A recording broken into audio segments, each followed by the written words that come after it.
नमस्कार, जय हिंद, वंदे मातरम। मैं संजय त्यागी एक बार फिर आप लोगों के सम्मुख अपने कुछ विचारों के साथ और सभी को शुभकामनाएं देता हुआ इस लॉकडाउन के खुलने के बाद सबका अच्छा स्वास्थ्य रहे और सभी अपने अपने कामों को संभालें।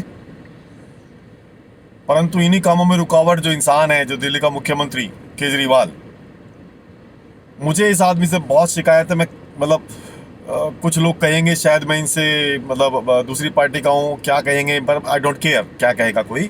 जो मुझे कहना है, जो मैं महसूस करता हूँ, वो मैं कहूँगा।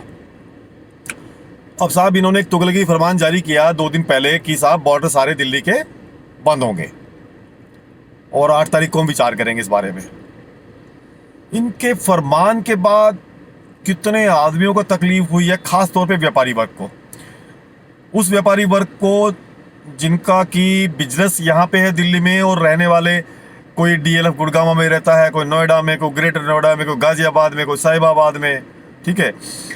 अब साहब उन लोगों के लिए समस्या ये हो गई कि जो घर थे वो तो दुकान पे नहीं आ सकते, क्योंकि सरकारियों के तो ले कह दिया आई कार्ड दिखा दो। अब दुकान वाला कौन सा आई कार्ड दिखाएगा भाई?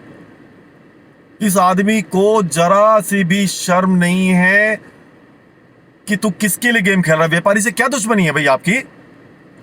व्यापारी से ही कमाते हो भाई, जो ये फ्री का बिजली पानी बांटते हो ना, व्यापारी से ही कमाते हो। वही देता है जीएसटी आपको, और उसी के आप डंडा करते हो सारा, और उसी को तकलीफ।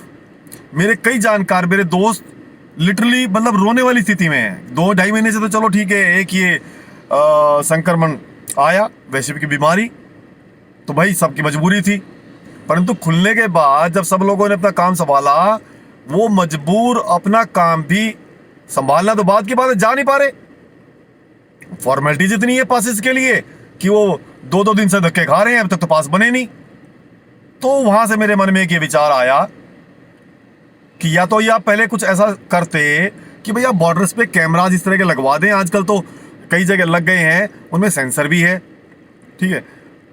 अब आप वो तो लगवाएंगे नहीं, तो वो लगवा देंगे, फिर तो गेम नहीं खेल पाएंगे आप। ये वाला आपका तो गेम ये है कि व्यापारी से पैसा लो, इधर उधर से पैसा लो, 2 रुपए में से 1 रुपया उसकी जेब में वापस डाल दो।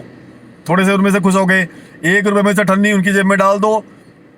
जो बेचारे इस लायक नहीं है कि वो पे कर सके, उनके लिए आप मसीहा बन गए, ठीक है। और बाद में भीख का कटोरा लेके सेंटर के सामने खड़े हो जाओ।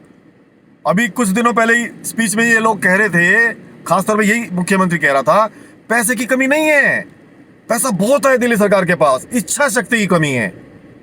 हम दिखाएंगे कहां गई वो इच्छा शक्ति। घंटा कोई इच्छा शक्ति नहीं है, ये ड्रामेबाज है बहुत बड़ा। मैं आई एम सॉरी टू से, ड्रामेबाज ही है ये। इसने कमाल कर दिया भाई। और पैसा सारा बांट दो, अच्छा वोट लेने के हिसाब से अब फिर मांग लो सेंटर से।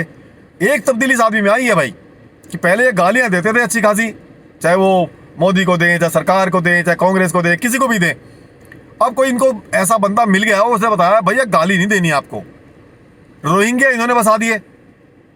अभी 2 दिन पहले की बात है, यमुना पुश्ते पे जहां जहां पे रोहिंग्या, इन्हीं का एक आदमी है, एमएलए है ना। इनके सारे आदमी ऐसे मिलेंगे।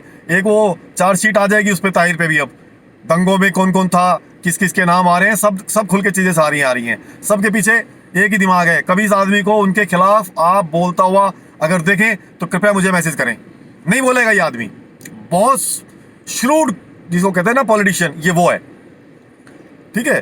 तो जनाब ये जो है दंगों में हो गया, ये हो गया। अब वो जो रोहिंग्यान है, मैं बता रहा था आपसे, जिनका इस देश से कोई वास्ता भी नहीं है, वो वहां बसा दिए, आधार वाधार सब बिल्कुल फिट। अब किसी ने कंप्लेंट कर दी, 2 पुलिस वाले गए, उन 2 पुलिस वालों के साथ जो बिहेव उन लोगों ने किया है रोहिंग्यान ने, जिनकी की औकात नहीं है इस धरती पे पैर रखने की भी, इस मिट्टी पे पैर रखने की भी, उनकी औरतों ने उनको बेइज्जत किया, ठीक है। तो मेरी तो आप सबसे प्रार्थना है कुछ इस तरह का मिशन चलाएं सरकार को, चाहे बहरी हो, गूंगी हो, अंधी हो, जगाएं, चाहे वो सेंटर की हो, स्टेट की हो, कि भाई ये रोहिंग्यन का यहाँ पे क्या मतलब है। ये जागने वाला इंसान है नहीं, ये पैसे लेगा फिर थोड़े से बांटेगा, वहीं रोहिंग्यान में बांटेगा ये। भैया इससे सावधान। मैं इस आदमी से बहुत परेशान हूं, और मेरी अगर इससे किसी प्लेटफॉर्म पर एक मीटिंग हो जाए तो मैं इसको पॉइंट्स के बेस पे ऐसा पटकूंगा वहां पे कि याद करेगा कि एक आम जो नागरिक है भारत का, वो कितना मतलब आई मीन कहाँ तक की सोच रखता है और कहाँ तक के उसके विचार हैं। ठीक है, तो खैर इन्हीं विचारों के साथ वाणी को विराम। नमस्कार, जय हिंद, वंदे मातरम।